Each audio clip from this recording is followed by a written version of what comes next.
سبحان الذي أسرى بعبده ليلا من المسجد الحرام إلى المسجد الأقصى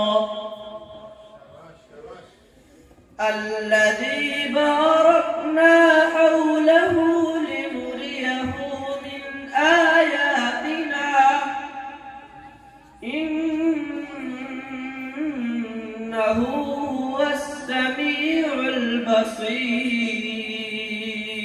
बहुत खूब माशाअल्लाह शाबाश. وآتينا موسى الكتاب وجعلناه هدى لبني إسرائيل ألا تتخذوا من دوني وكيلا ذرية من حملنا مع نوح إنه كان عبدا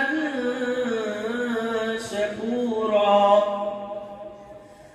وقضينا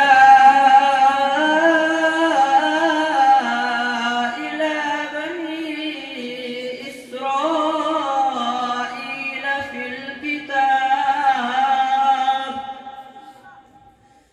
لتفسدن في الأرض مرتين ولتعلن علوا كبيرا. माशाअल्लाह शाबाश बहुत अच्छे. فإذا جاء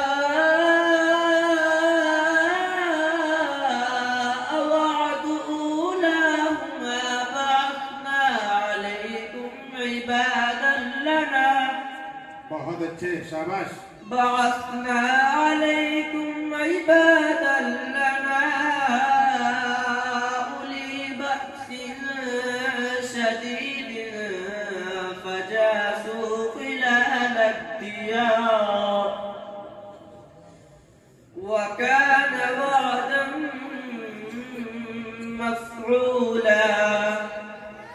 शाबाश. ثم رددنا لكم الكرة عليهم وأمددناكم بأموال وبنين माशाअल्लाह. وجعلناكم أكثر نفيرا. صدق الله العظيم.